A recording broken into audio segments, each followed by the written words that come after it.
Well, good evening, ladies and gentlemen, and thank you very much for giving up some of your precious time this evening.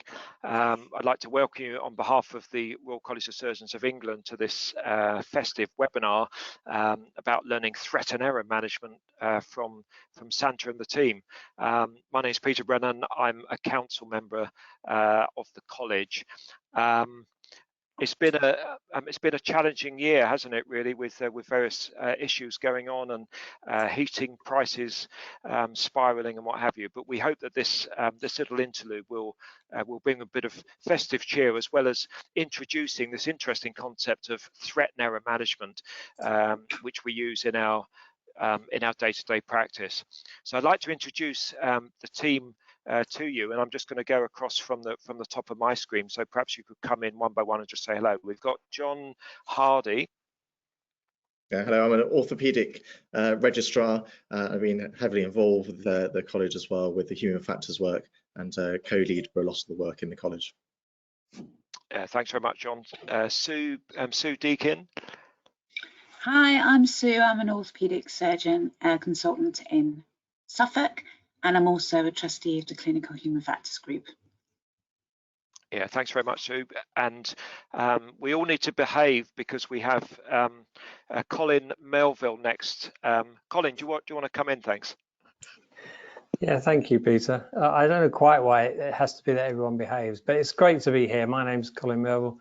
I'm the Medical Director of Education Standards for the GMC. Never been a surgeon, although have done some operating. My background is anaesthesia intensive care. Great to be with you all.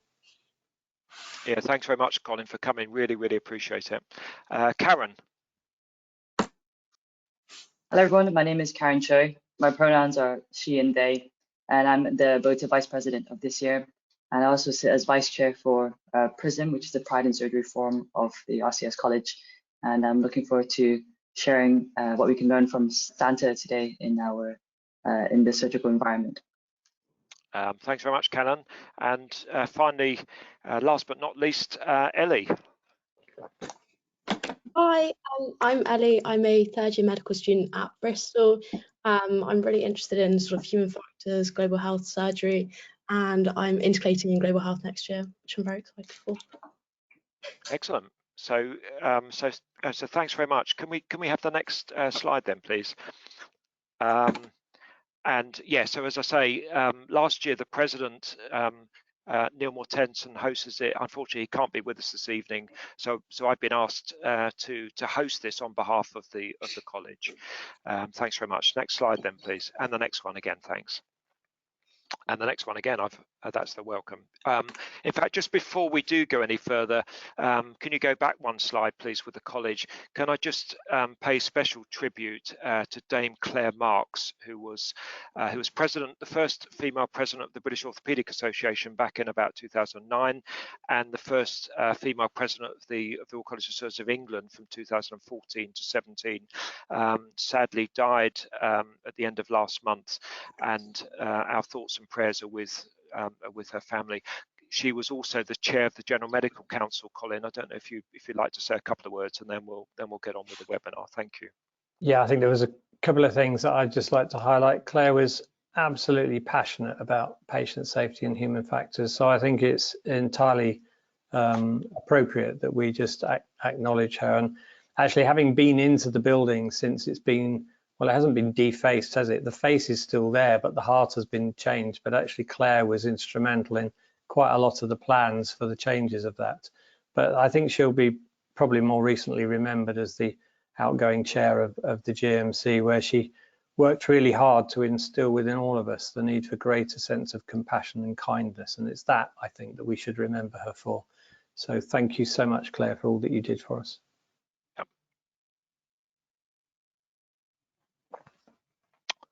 Okay, thank you very much indeed. Right, next slide then, please. So there's our panelists. Nothing can go wrong, John, I guess, apart from the person down the bottom there. But next slide, please. And so this is the origins, really. So Santa This was published in the Christmas BMJ 2 years ago, and obviously a paper in the BMJ is read worldwide, and so this was a paper we published about Santa Claus, and important messages really about Santa, how he does human factors, and loads and loads of things to learn from the great man and his team. Next slide, please. Over to you, John. Yeah, so well, first of all, and if we go to the next slide, we're going to talk about learning from high reliability organizations. And I don't know, Colin, if you wanted to speak about this a little bit. Yes, I mean, I think it's really interesting. We've so many slides to get through tonight. We need to keep momentum with the sleigh, don't we? But CQC published this in 2018. I don't know if people have read it, but it talks about how we can learn from other high reliability organizations and their approach to safety. It was interesting, actually, because the GMC published a document called Generic Professional Capabilities in 2017, in which one of the domains that we included in that was actually about patient safety, quality improvement, and human factors. So I think really important. Let's keep the slides moving so that we keep the sleigh ride going. Yeah, okay, so let's move on then. So what can we learn from Santa? Well, Santa's been around for a very long time. But interestingly, if you look back through the literature, there wasn't much published around 300 AD, and of course he's known by many other names and many other titles, but as far as we know, he's probably the highest reliability organization we've ever come across.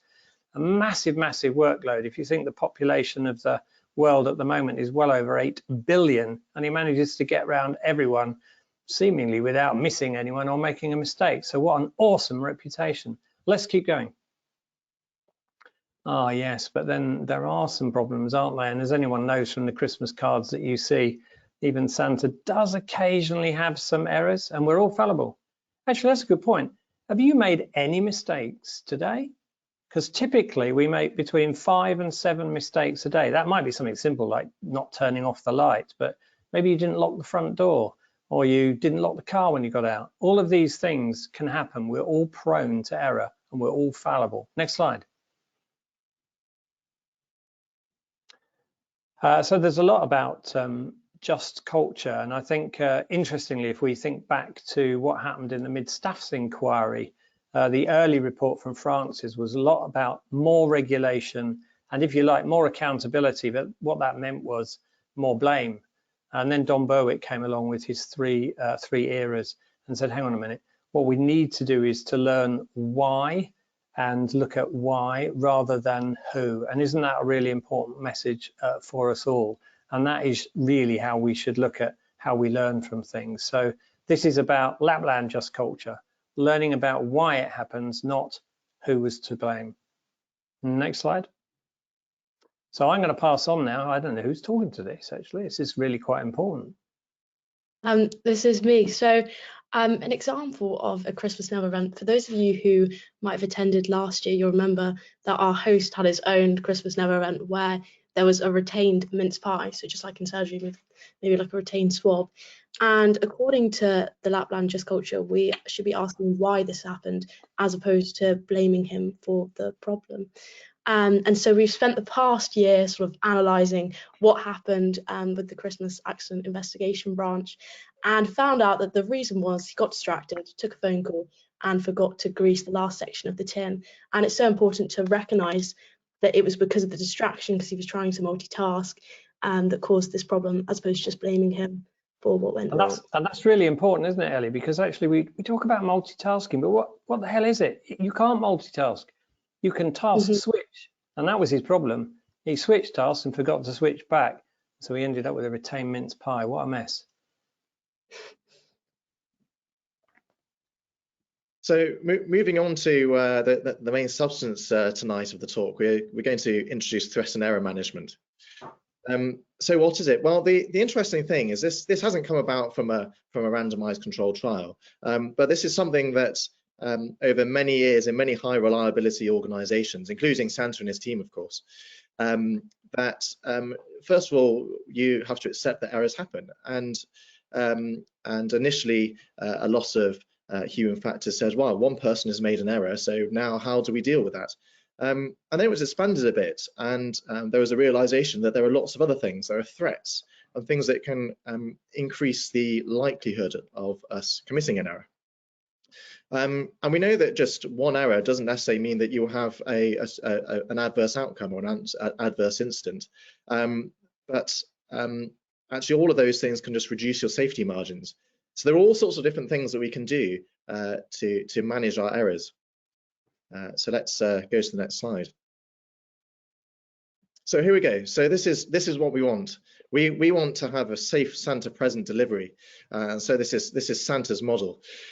So threats. So these are things that happen to us and happen to Santa, and we'll talk about those a little bit later. And these are things that you want to avoid and think about beforehand. But if that safety margin keeps, if we go back to the previous slide again, please. But of course, errors do happen, and we know errors happen. So it doesn't matter how much you manage your threats, they will still occur. But there may be things in the system that help us, or there may be things that we can do ourselves that can help us resolve those errors. But sometimes we end up in a place that we don't really want to be, and that's where we need to have ways to recover from that. There's no point fixing those errors if actually we're in a totally different place. And we could then end up in a Christmas incident.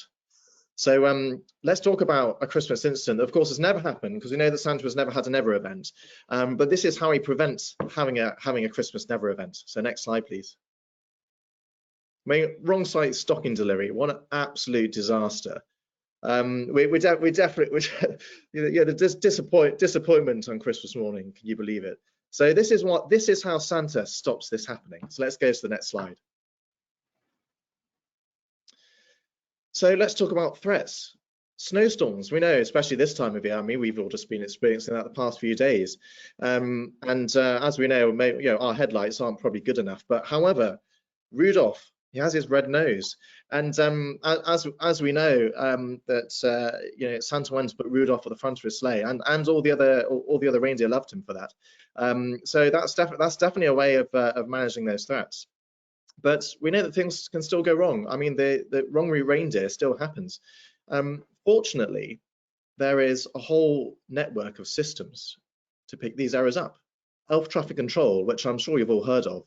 Elf traffic control will pick up on those errors and re-guide the sleigh. And of course, Santa himself, he has his own present delivery route plan, and so he will know if he goes wrong. But sometimes he might lose his situational awareness entirely and get a lost sleigh. Now, this doesn't mean that he's still going to end up delivering the presents to the wrong stocking, because there is the Santa recovery brief, which we'll talk about a little bit later. So next slide, please. So threat and error management, talking a little bit more seriously in surgery. There are a huge number of threats that actually go and affect us in our surgical practice. And that could be anything from ourselves, from fatigue, distraction, and things that we want to manage, or it can be things that we have a little bit less control of, such as list changing, patients with pathology that we weren't expecting. These are all things that kind of happen to us. And then errors, we all commit errors in surgery, but it's really how we deal with those which stops that getting to a surgical incident. So next slide, please. So threats, what threats might Santa have? And, next slide, please. So what is a threat? I mean, we're talking about it for the past 10 minutes, but these are all things that are really beyond the influence of Santa and his team. And it just increases the complexity of Santa's operation.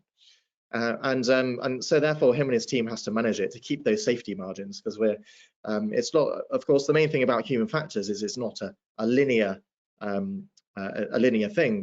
Of course, the earliest model we talk about is something like the Swiss cheese model, but this is really another step on from there, where we look at all the different things that can influence those safety margins.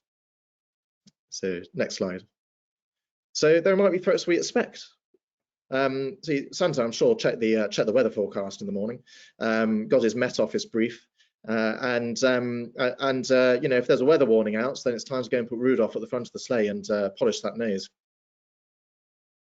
So next slide. And of course, this is a whole new threat. I mean, drones. Santa has only just had to be dealing with this in the past few years, of course, and it's been pretty unexpected. And as we heard recently from BBC News, Santa was in fact involved in a mid-air collision with the drone. I think this is purely a recreation, by the way. It's not actual footage, just in case you were wondering. Colin, I think you said recently there was another news story of another threat with Santa went and parked his sleigh to deliver some presents. Yeah, indeed. I think it was actually on the BBC News this morning. He parked his sleigh, I think it was in Worcester, and he was given a parking ticket because apparently he wasn't allowed to park there. So talk about an unexpected threat. My gosh. Miserable parking attendant. And Ellie, what do you think about global warming and Santa? Yeah, so obviously with the rapidly rising rates of global warming and rising temperatures, you've got ice caps melting, and this is going to be a huge problem for Santa in the coming years. Especially, you know, simple things, taking off and landing a sleigh where he lives. Yeah, it's going to be a big problem. Yeah, great. So yeah, next slide. So threats are things that come from the outside and affect Santa and his team. But what about errors? We're probably a bit more familiar with these, and we can classify these and get as academic about it as we like. But if we kind of go to the next slide, we can see some common errors that might happen with Santa. So next slide, please. Wrong route reindeer. I mean, this is pretty common. Of course, it doesn't mean that it gets lost, but you know, there's if you can see on the right there, that's the full flight plan there. It's fully authorized by the Civil Aviation Authority, but you know, sometimes things do go wrong, and even though he has his flight plan, sometimes he does deviate from his route. Next slide, please. And as we know, Santa did get stuck in the chimney, and there are all sorts of reasons for this. Karen, I think you were going to talk about some issues with ergonomics. Yes, and you know, Santa is visiting chimneys all around the world, and so you have to bear in mind that not one chimney fits all, and so Santa may not fit into all the sizes of chimneys, and this is consider what we can do ergonomically to ensure that the design of the present delivery mission can cope with that. So Santa may gather help from his elves to design a system to lower the presents down very, very tight chimneys. Or if he's wide enough to go through it himself, then he can lower himself down. But it's to consider that not one size fits all, and to ensure that the design of the delivery task is considering all these different sizes and variety that we may see. Yeah, absolutely. And in fact, there was an article very recently in the RCS bulletin all about ergonomics surgeons, and both you know, in terms of the long-term issues, and also on you as a surgeon, and also optimizing your performance for the patient. So that's a pretty good article. I think it's available freely as well. So falling off the roof, I mean, that's pretty much an occupational hazard for Santa. And poor guy, he's getting beaten up a bit in these slides, isn't he? All of those things also make sure that when he's on his sleigh, that he's not overloaded with presents, and that the layout of his sleigh table and his work layout is efficiently designed, ensure it doesn't fall off, presents don't fall off. And so think about these and plan ahead of time to ensure that everything will go as smoothly as possible. And I mean, of course, we all know we should leave a little bit of sherry out for Santa, just purely out of generosity and hospitality. But yeah, so yeah, Colin's got his tea there, and you know, so sometimes actually, they're very good. You know, drinking too much sherry in each house. I mean, what a disaster. We know that the Santa has got mandated drink and sleigh operation limits. So if he of course deviates from that, then it is a real risk, because he doesn't want to turn down people's hospitality. So maybe the next morning, if you do see that the mince pie and the sherry hasn't gone, it's not because Santa's turning down your hospitality. It's just that he's thinking about his performance as well whilst flying that sleigh. Yeah, next slide, please. And as Karen was saying, overloading the sleigh, poor weight and balance distribution, if the team haven't gone through the weight and balance sheet properly, all sorts of disasters. Although you could argue that getting stuck there on the windmill might be a navigation error, but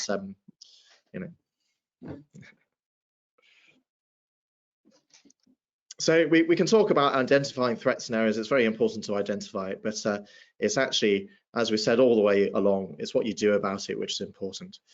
So we'll talk about some of the countermeasures now.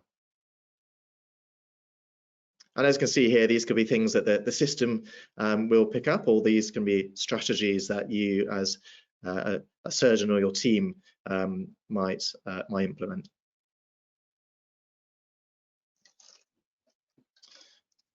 So Sue, I don't know if you wanted to talk about a couple of these. And just going to the beginning of that slide about planning countermeasures, we all know that when we're trying to plan a session of work at work, it's ideal that we all understand what we're aiming for, what could go wrong and how we would know that it would go wrong, and what would we do if it did go wrong.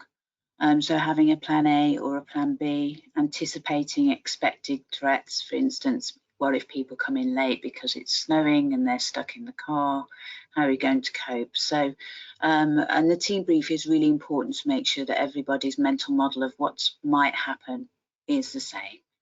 And so, of course, you would imagine that if if there was a problem with the health of one of the reindeer, what would they do to counteract that? What would their plan be? What would plan B be if one of the reindeers got COVID? Okay, and then talking about execution measures, it's about how we actually detect the error and how we respond and how we communicate about when that error happened. So imagine that if the reindeer at the front didn't realise that the one at the back was struggling and had fallen over, or their shoe had come off, how would the others know, and how would that be communicated? If it was a severe emergency, they'd probably have to use lots of short, precise statements, or help or stop, and then actually allocating the tasks, who would do what in that situation. And then when we're reviewing the countermeasures, sometimes things change. Sometimes it's best to actually just stop and think again and go, okay, now what we're going to do now, let's reassess the situation so we've all regained an understanding of where we're at now and regain our situation awareness. And that can happen at work, of course. It happens all the time. Something unexpected happens. In our hospital, the roof is at risk of falling down at any point in time. What would we do if that happened? We'd probably stop and say, okay, what are we all going to do now? Okay. And it's about how we communicate that.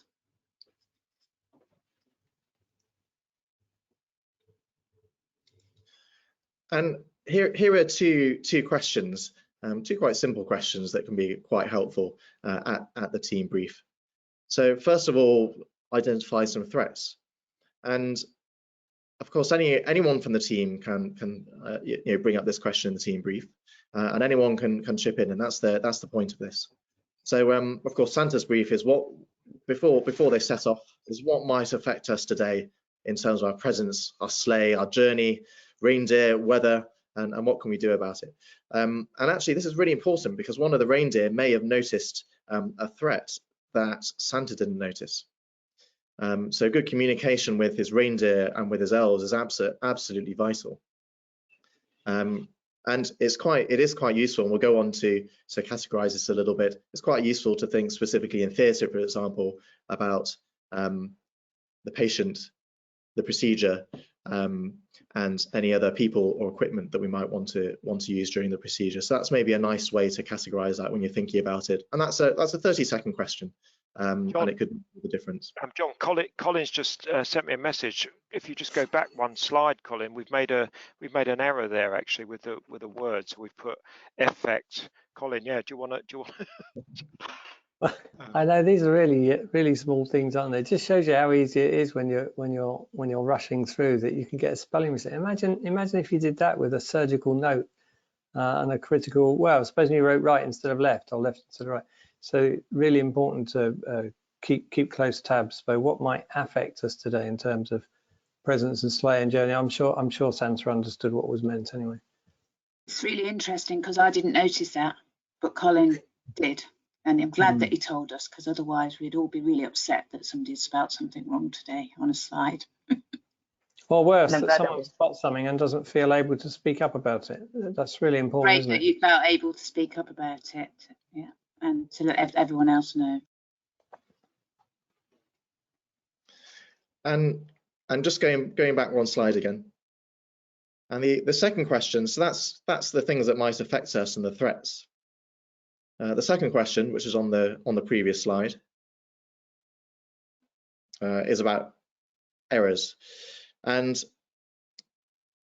this is in some ways trickier, and there are things that hopefully in the system you have there to pick things up. So, for example, in surgery, if you start you put an alarm on a tourniquet to stop you leaving a tourniquet on for 2.5 hours without noticing. So there may be things in the system that can help, but you also want to play in terms of planning and reviewing it with your team, playing a game of what if. So saying, what if plan A doesn't work, or or what if the position is incorrect on the table and we have to extend the wound further, and we can't get to it. Does that suddenly mean you're going to extend the operative time by half an hour if you've got to re-prep a patient? So these are all this is basically playing a game of what if, and it's really useful. And there'll be lots of members of the team that probably will have things in their head that you won't have thought about. Yeah, what if the anaesthetist says the blood pressure suddenly dropped? So they're not all surgical, are they? There are lots of errors around, and we're all guilty of focusing on our little bit of it, but actually it's that ability to scan the peripheries as well as our own focus that's so important. What if the children in the house are about to wake up and while Santa's delivering their presents? So we need to ensure that someone's on the lookout, keep an eye on the children and offering the right distractions at the right time. We need help from everyone. Yeah, absolutely. Good point. So next slide, please.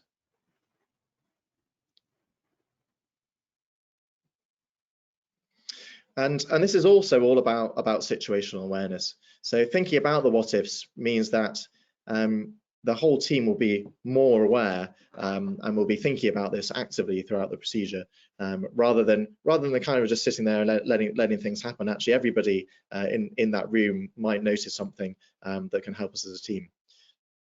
Next slide, please.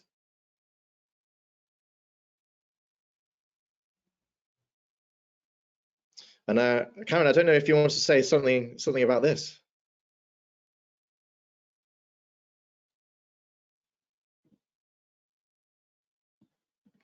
It's having checklists are important, but it's very easy. We have so many checklists that we have to do now to get into checklist fatigue. But it's important that when we are going through the list, that everyone understands why we're doing it and the salient points of it, and to have the attention of everyone. Because even Santa, with a list of 8 billion presents to deliver, can get it wrong, and so we ensure that we have an extra member of the team to help check it, to check a list again. Ms. Deacon has experience with the checklist, and she's a great human factors champions in her trust. And if you would care to share some of your experiences with checklists that you have with designing them in your local region. Thank you. Yes, in fact, I did have another event where I operated on the wrong leg on a patient. And although it was due to many contributory factors along the whole pathway of the patient, one of the factors was a problem with somebody not taking the checklist seriously as part of the process. I was asked this the other day. The checklist itself isn't always the problem, it's the behaviour around the checklist.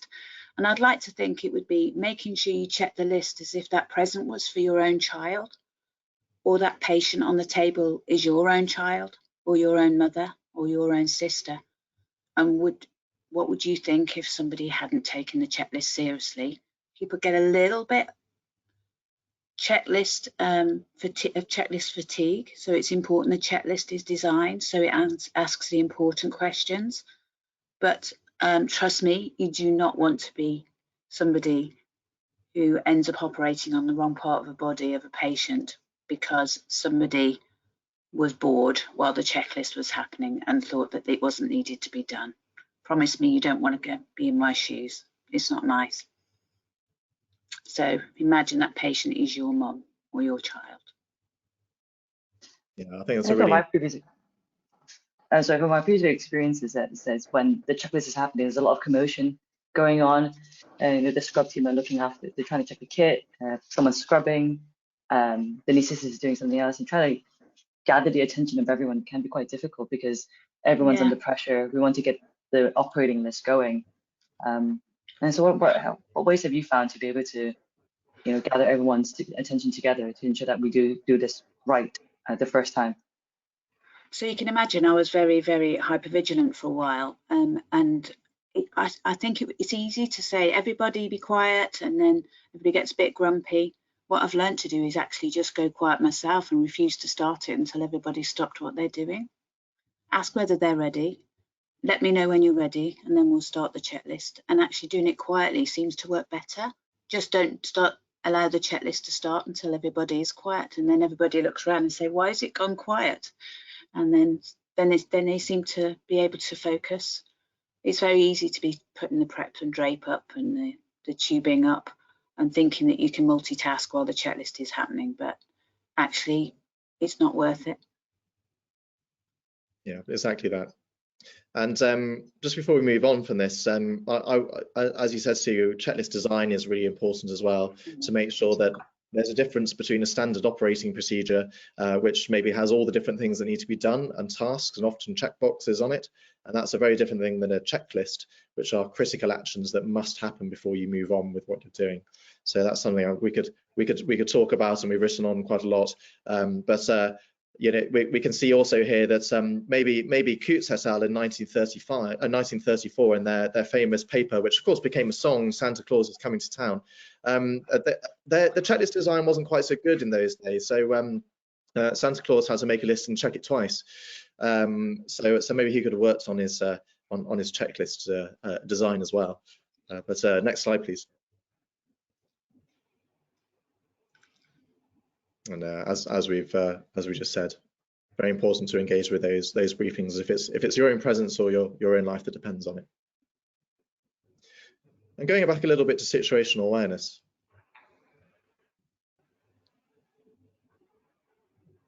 And as we've just been talking about, it doesn't need to be quiet at all times in the theatre, but there are safety critical times where you do need a little bit of quiet and a bit of attention.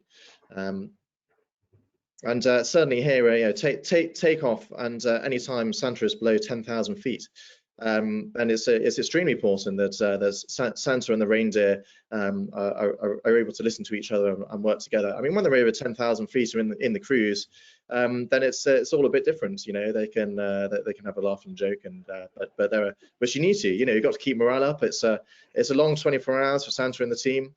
That's pretty important as well. And actually, in surgery, there are some. I don't know if Santa listens to music when he's in the cruise, but there are some studies, of course, that at certain times in surgery that listening to music can actually help you in a flow state, particularly with sorts of suturing and reconstruction, for example. But there are other times where you need to put that on pause and get the whole team listening in. So moving on. to the next slide. So when things do start to go wrong, and thinking about that triangle again, when there have been quite a few errors, and maybe Santa is entirely lost now. The Rudolph's red nose didn't really work. Elf traffic control have just lost what's going on, and Santa's plan has gone awry. Well, this is how he gets out of that undesirable state, so he doesn't go and deliver those presents to the wrong stocking. So first of all, I mean, he doesn't want to crash into the Alps or the Himalayas. So the first thing to do is to get to a safe height, which of course he's already pre-planned.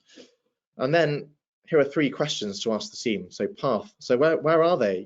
Will they be spotted? Which, as Karen was saying, is pretty important, really. So will they be spotted on the route? And will they make it by Christmas? And what about presents? Well, what percentage of the presents have they delivered? Do they need more time? In fact, are they lost presents en route? Do they need more of them? And finally, people. So can you get reindeer navigation or elf traffic control to help you out?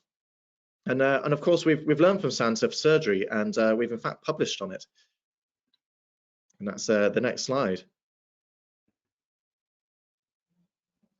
So here's the PPP brief, which as well as Santa, of course, has been used by the aviation industry.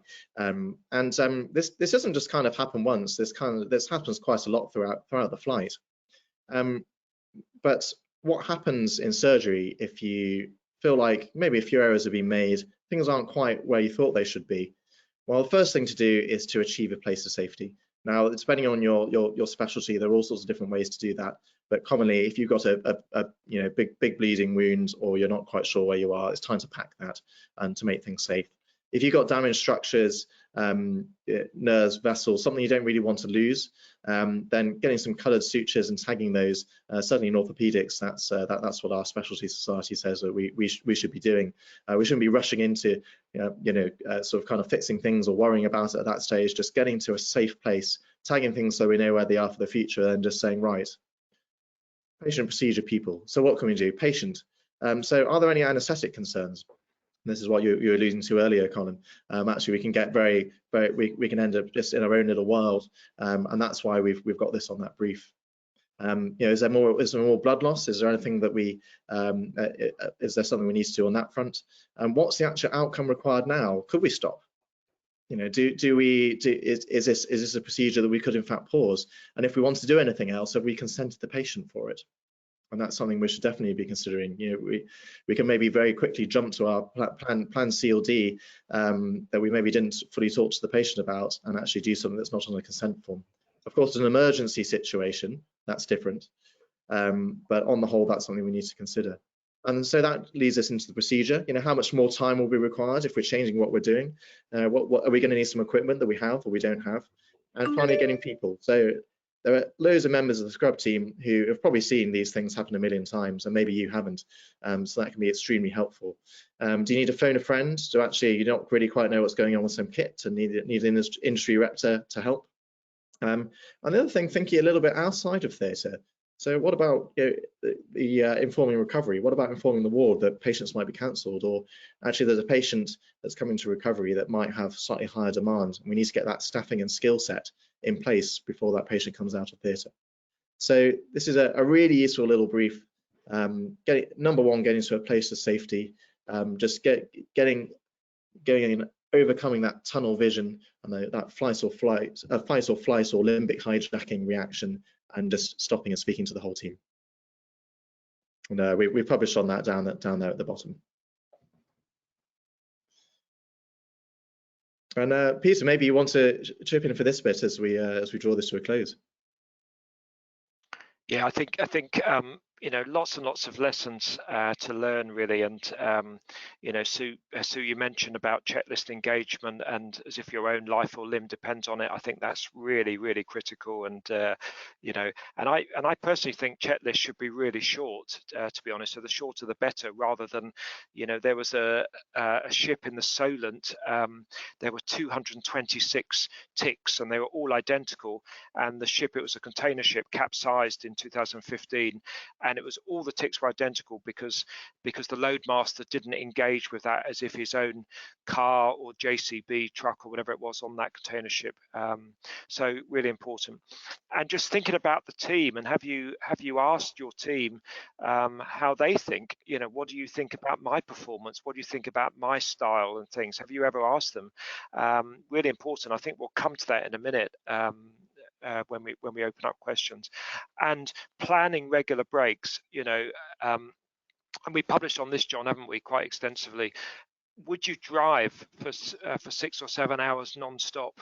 And most people would say, no, I wouldn't. I'd stop at 3-4 hours, take a break, a comfort break, have something to eat and drink. And yet it seems to be acceptable to operate for 7, 8, 9 hours non-stop. I'll leave you to think about that, but certainly your cognitive function does start to deteriorate, and if you lose a kilogram of body water through perspiration, particularly in the summer, your analysis and decision making will fall by 20%, and it just happens really, really slowly, so you're not even aware. Next slide then, please. So that really just brings the webinar to a close, or at least we'll happily take some questions. In fact, I've got a question I'd like to ask Ellie and Colin in a second about hierarchy. But just like to, you know, again, thank you so much for joining us. Yes, we've wrapped this up in inverted commas in Santa, but there's some really important lessons, I think, and hopefully we've shared some of those. And this is a 5-module online course which John, I and Steve Jarvis, who's an internationally respected human factors specialist, have written for the college. This is going to go live very, very soon. And it covers a lot of the things we've talked about: threat and error management, situational awareness, effective communication, just culture, hierarchy, and so forth. And the college, we're currently writing a 1-day course on human factors for the college, again with some experts across surgery and other high reliability organizations. And I think, you know, the Royal College of Surgeons has been a little bit behind the curve, I think, on this in recent years, but, you know, suddenly recognizes the vital importance of human factors. And I think you know, so much more coming. So yeah, that's just a very, very brief overview of one of the modules, and what happens when you lose your situational awareness. And I think, as Sue said, you know, for me, the most important thing, if you can, if it's safe to do so, just basically step back from that situation, give yourself some thinking time, get the whole team involved, you know, reducing that hierarchy so that you can speak with any member of the team, irrespective of who they are, what their grade is, what their experience is. And this course has a lot of real life examples as well that have come with patient permission, and to really link everything that's being taught here to the real world as well. Yeah, so thank you. Yeah, so we've done some work with the Red Arrows. Actually, Red Arrows at the moment are having a bit of bad press, aren't they, with bullying and what have you? So maybe we shouldn't use that slide. But in general, you know, we've got lots to learn from others, and I don't think we should be learning from aviation or from the military or whatever exactly, but we should be taking lessons from them in terms of best practice and applying them into the healthcare setting. So perhaps, you know, we'd be very happy if there's any questions, things. Perhaps I could ask Ellie and Colin about hierarchy. And Ellie, for example, when you go into theatre, how do you feel? What, you know, is the team welcoming to you as a medical student? And Colin, perhaps some of the issues that, you know, that can occur with steep hierarchies. So Ellie first. Yeah, I think there's definitely situations I've experienced where you felt more or less welcomed. I think going into theatres, when you're introduced and you get to meet the whole team, and, you know, do you have any questions, what do you want to learn, it has a huge impact on how feeling as though you can speak up if there was ever a problem, feeling as though you could perhaps ask questions, and also just getting involved and learning. Obviously, it's so important to your career to be able to ask these questions and finding out what's happening. So yeah, I think there's a huge difference, and it makes such a positive impact when you get introduced and everyone's, you know, wants to know what you want to learn and things like that. So yeah. Yeah, thank you very much. And Colin, perhaps you could give us that example which you mentioned about what happened. I can give you a couple of examples, but I tell you what, one of the things I learned from most was a medic's review, which might sound a bit daft, but I used to be the head of several medical schools, not simultaneously, you understand. And the way in which they sort of caricature being in theatre, appearing like a sunflower, sort of trying to peer over to see what's going on. And I thought, you know what, that's telling us something really, really important about what it means to be included and welcomed. The couple of examples, so rather sadly, and I'm sorry they're both surgical, I was hoping I could find something from somewhere else, but a consultant surgeon was alleged to have thrown a blood-soaked swab at a medical student in theatre. I say alleged, it was later found to be true. Nobody in the theatre felt able to speak up. And that's an example of a power hierarchy where everyone else felt threatened and the poor medical student was the only one who in the end was willing to raise the concern. And understandably, they were petrified because they felt that the surgeon would you know, influence their careers. I'm sure, I see Ellie nodding, so I'm sure she appreciates that. And just one other, because it's in the public domain, we can talk about it. Simon Bramall, who is a liver transplant surgeon, lasered his initials on a patient's transplanted liver. Again, no one in that operating theatre, that happened twice, by the way, no one in that operating theatre felt empowered to challenge that behaviour. We need to work out how to flatten the hierarchy and actually say it is a collective, it's a team thing. No one has the right to behave like that. It may not come as a surprise to you that he's now been erased from the register. And just because you're a world famous person does not guarantee that you can maintain your place. I mean, that's a really salutary lesson to have to learn, but that is a true one. His name, if you search his name, you'll still find that case referred to on the internet.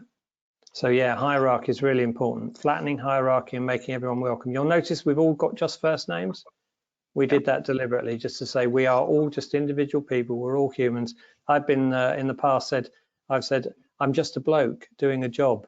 Actually, somebody tweeted that, which was sort of funny in its own way, but I genuinely believe that. I might work for the GMC and I might be its medical director, but at the end of the day, I'm no different to anyone else. We're all here to do a job and we need to work together for a common good. Back to you, Peter. No, thanks very much, Colin. I think you know, whatever you feel comfortable with when you introduce yourself to your team. So you know, you may not feel comfortable using your first name. So I introduce myself both to the team and to patients as Peter Brennan. You know, and they can call me Peter, Professor. They can call me a derogatory name, whatever. As long as they're comfortable. I think that's really important. So we've got a few comments coming in. Thank you very much. Andrew Reid is the chief exec of the college. Thanks very much for your comment about Claire. And as I say, she was a great advocate of patient safety and indeed human factors, wasn't she, Colin? And I owe it to Claire for the Royal College of Surgeons Council. She wrote to me and asked if I was going to stand, and I said no because I'm in a small specialty. And she just wrote back and said, "Are you going to stand?" So it's like, okay. So miss her greatly, as of course we all do. So a couple of questions here, or comment actually from Arabella. That's fantastic.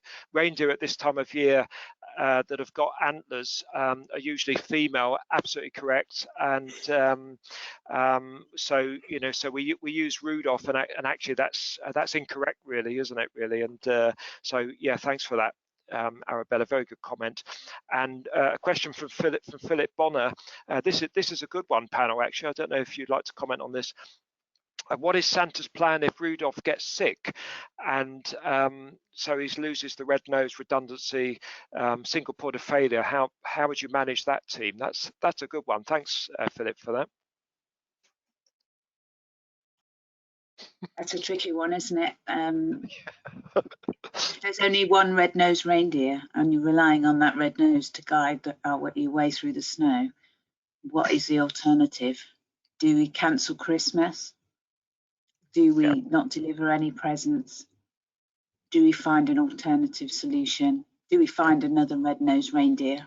In our hands, is there another surgeon that could do the same operation with the same skills and a nice bright red nose? That's a really good question. And having a single point of failure, it makes you realise that actually we really shouldn't only have one point of failure. There should always be somebody as a backup. So, for instance, in some hospitals, there's some people that they're the only hand surgeon or the only paediatric surgeon or the only such and such person in any specialty. And if that person gets sick, what's going to happen? There really shouldn't be a situation where the lack of one thing means that there's never a backup plan in place in advance. So ideally, Santa already has somebody up his sleeve who's either already got a red nose or a substitute for a red nose, like a bright red bulb that they can now substitute with now that there is electricity. So it's a really good question, and there really shouldn't be one thing that can make everything fail. Yeah. But I think you know, in surgical practice there have been on occasions where I haven't got all the information, for example, or a scan, the patient's been waiting for a long time and they've slipped through the net and they come through with an MRI scan that's 18 months old or it's out of date. And so, you know, actually making that call and actually stepping back and having the and I'm not sure what you say, the leadership or the whatever, to actually say, to stop and say, look, I'm not going to go ahead today because I'm worried. Patients, yes, they may be angry and, you know, and they're verbally abused, and I've certainly had that from patients. But actually, when you explain to them why, and that, you know, that there's an issue and that we have their safety right at the heart of what we do, which I think's really important, then most patients do understand.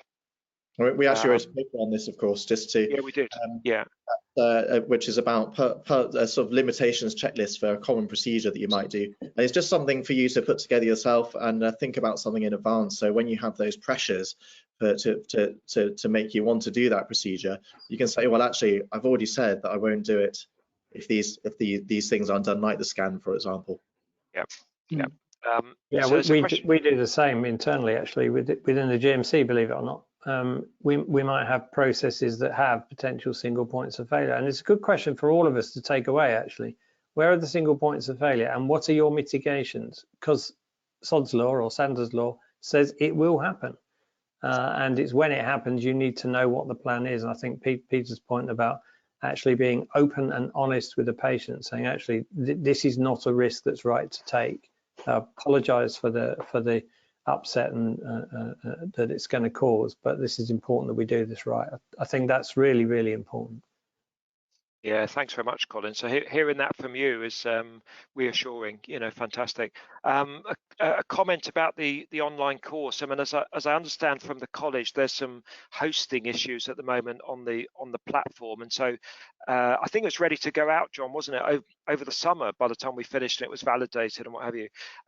So I think it's coming. I don't know when, and I'm not quite sure what the college have decided as to whether it's going to be a fee to get it or whether it's free for members and fellows, whatever. I honestly don't know, but hopefully it will come out very soon, and we would obviously like it shared as widely as possible.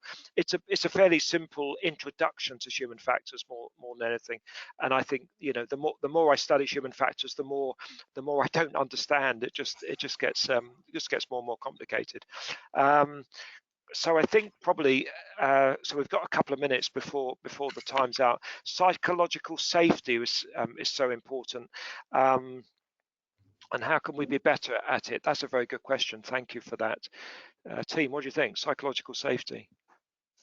I think this, if I may speak, I think this goes a lot to do with leadership as well. When we talk about flattening the hierarchy, if someone who's a bit more junior, like myself or Ellie, we really do sometimes rely on this more senior figure who is the leader to bring in that culture of flattening the hierarchy, where there is there's a culture of safety.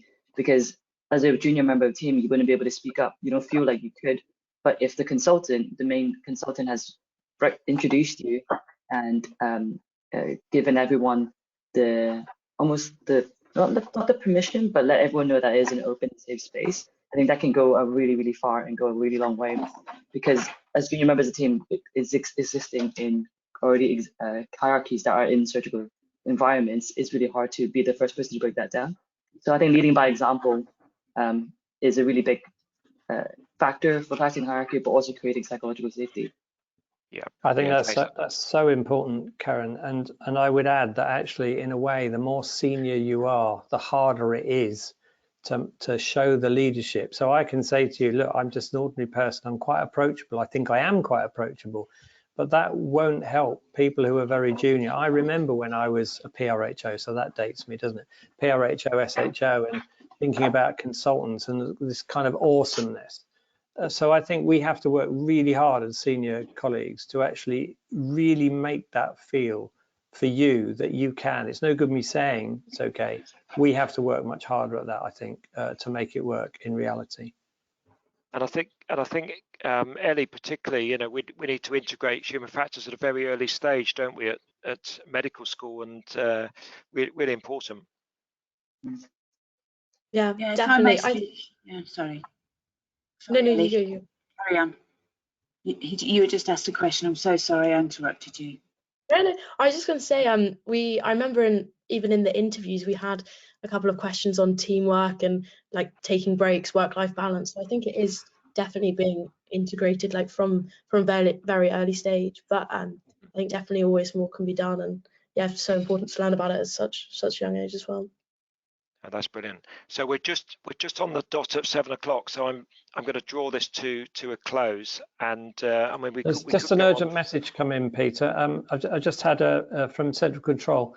If you want to know where Santa is to show that he does his job properly, noradsanta.org. You can track him and follow it on his delivery night. Really great. And there's an app that goes with it apparently. So there you go. Google or Apple, works perfectly.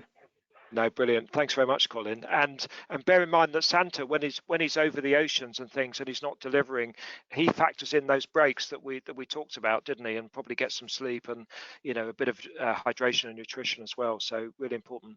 So look, on behalf of the Royal College of Surgeons of England, I'd like to thank you all for coming this evening. I hope you found something useful and maybe some things to think about in your own practices, whatever they may be. Lots more coming. Watch this space. And I'd like to thank the panelists, Colin, John, Karen, Sue, and Ellie. Thank you so much for giving up your time and sharing this with us. Very much appreciated.